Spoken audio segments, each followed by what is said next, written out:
Hai semuanya, apa kabar? Sehat, sukses, bahagia selalu ya. Jangan lupa subscribe, like, nyalakan lonceng notifikasi agar Anda terus mendapatkan update dari kami, cara kaya, dan juga share ke sahabat, keluarga, teman, pasangan Anda, maupun ke platform-platform media sosial Anda, Facebook, Instagram, ataupun ke grup-grup WhatsApp yang Anda miliki, supaya kami dapat lebih berkembang dalam memberikan informasi, insight, dan edukasi di bidang financial, investasi, pasar modal, maupun mindset dan psikologi. Yuk kita mulai. Tema kita kali ini adalah gimana sih caranya membuat rencana investasi supaya kita dapat hasil yang maksimal. Saya yakin Anda, saya, semua pasti pernah bermimpi, dan bermimpi itu pasti indah, dan juga dalam mimpi itu pasti kelihatannya semua mudah. Tapi tahukah Anda bahwa tanpa perencanaan yang matang akan sangat sulit untuk mencapai mimpi yang indah tadi. Makanya, yuk rencanakan investasi kamu supaya nggak salah sasaran. Menyusun rencana investasi sama mudahnya dengan bikin travel plan atau rencana perjalanan. Kamu perlu tahu kemana kamu akan pergi, berangkat dari mana, dengan menggunakan kendaraan apa, melewati jalur mana saja, berapa sih estimasi waktu perjalanan yang kamu perlukan, dan berapa juga estimasi biaya perjalanannya, dan hal-hal apa saja yang perlu diperhatikan di dalam perjalanan. Benjamin Franklin pernah mengatakan, "If you fail to plan, you are planning to fail." Kalau Anda gagal dalam perencanaan, maka Anda merencanakan untuk gagal. Jadi, susunlah rencana investasi kamu dengan matang agar kamu nggak salah langkah ya. Berikut ini adalah beberapa cara yang perlu kamu lakukan untuk merencanakan investasimu. Yang pertama, apa sih sebenarnya tujuan keuanganmu? Sebelum masuk ke investasi, kamu tuh perlu mendefinisikan dulu tujuan keuangan kamu.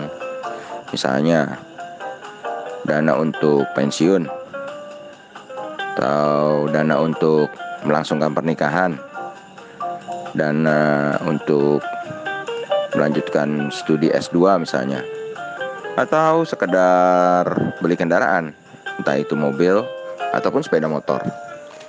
Setelah kamu mengerti tujuanmu, maka kamu bisa menentukan apakah rencana investasi kamu itu sifatnya untuk proteksi atas inflasi, atau pendapatan tambahan, atau pertumbuhan kekayaan. Yang kedua, berapa banyak yang dapat kamu alokasikan. Bukan sisakan ya. Banyak orang memakai dahulu pendapatannya, baru sisanya diinvestasikan. Itu salah. Yang betul adalah kamu harus mengalokasikan dahulu pendapatanmu untuk investasi, baru sisanya kamu pakai. Nah, bagaimana kondisi keuanganmu saat ini? Tentu hanya kamu yang paling tahu. Apa kamu dapat mengalokasikan dana untuk investasi tiap bulannya?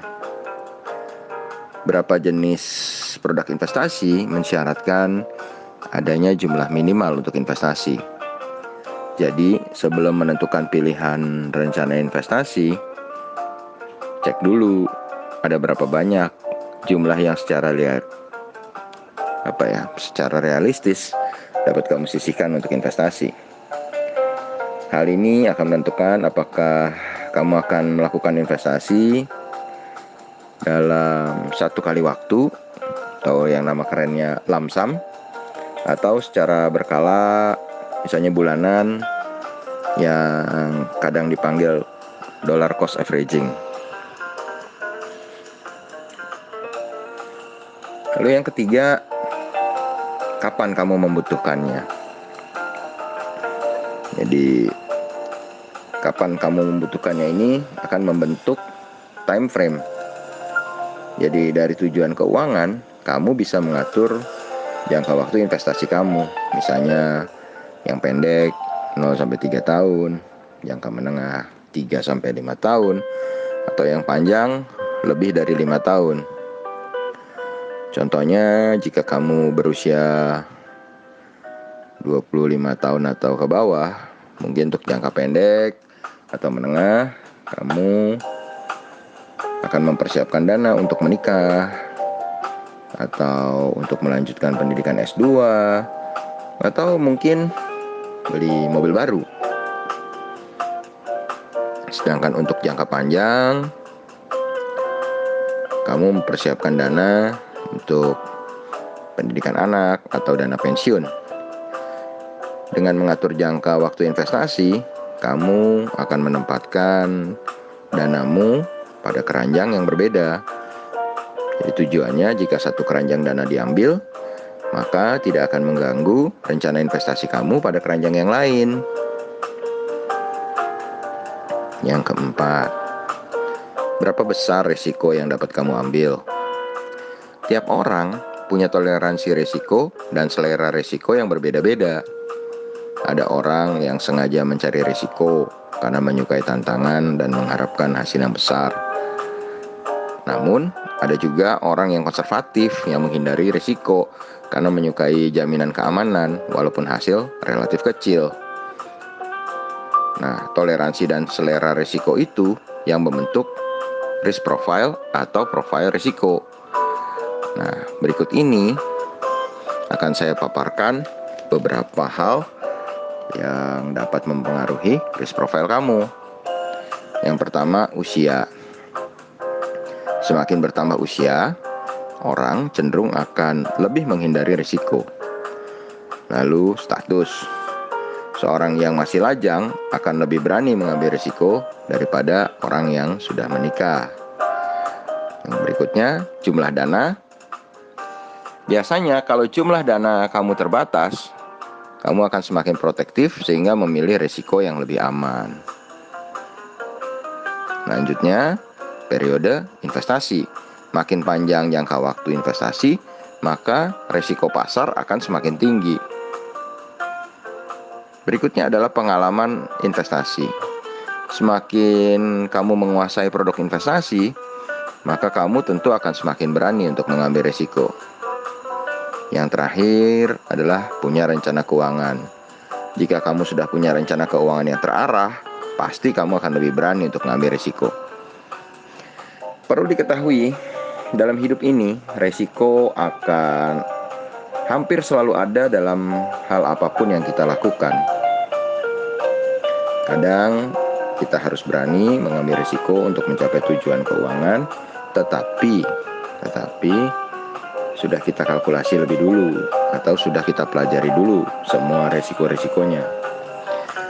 Ingat prinsip dasar investasi: high risk, high return, low risk, low return. Semakin besar risiko, maka semakin besar potensi imbal hasil yang bisa kamu dapatkan.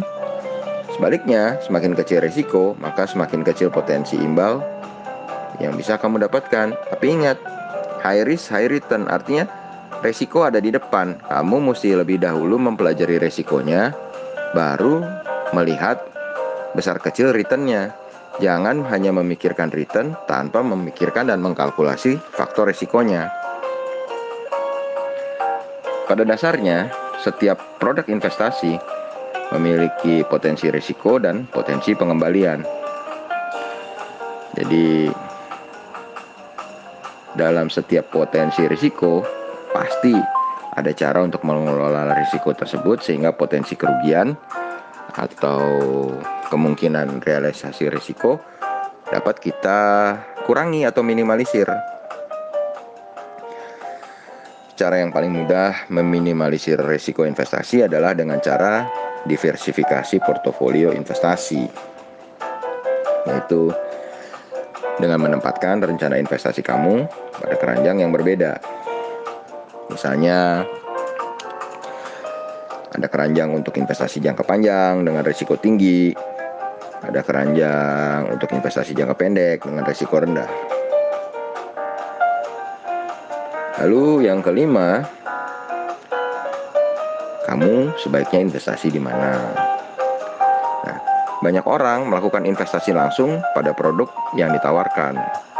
Entah ditawarkan teman, saudara, keluarga, pacar.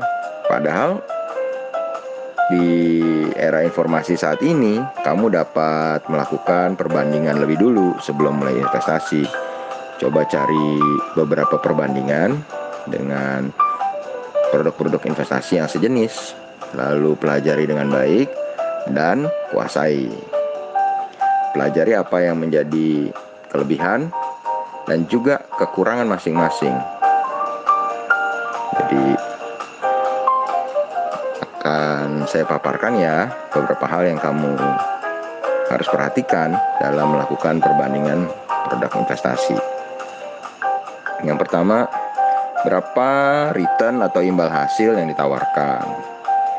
Lalu, kapan kamu akan menerima return tersebut? Yang ketiga, berapa sih dana minimal untuk investasi awal atau top up?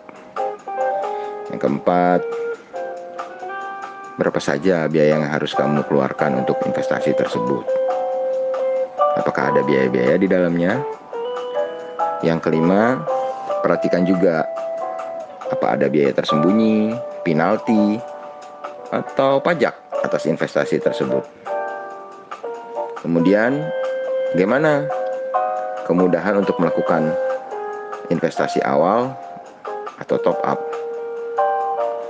Terus juga bagaimana kalau kita akan melakukan pencairan dana investasi atau menjual produk investasi tersebut, bagaimana kemudahannya? Lalu juga perlu bagaimana kemudahan supaya kamu dapat memonitor atau memantau perkembangan investasi kamu. Dan terakhir yang paling penting ini, bagaimana keamanan investasi kamu? Siapa lembaga keuangan yang mengawasi dan menjamin investasi? Karena banyak yang menjanjikan investasi tapi ternyata penipuan atau yang sekarang disebut investasi bodong. Nah, setelah kamu yakin, barulah kamu tempatkan danamu pada produk investasi itu.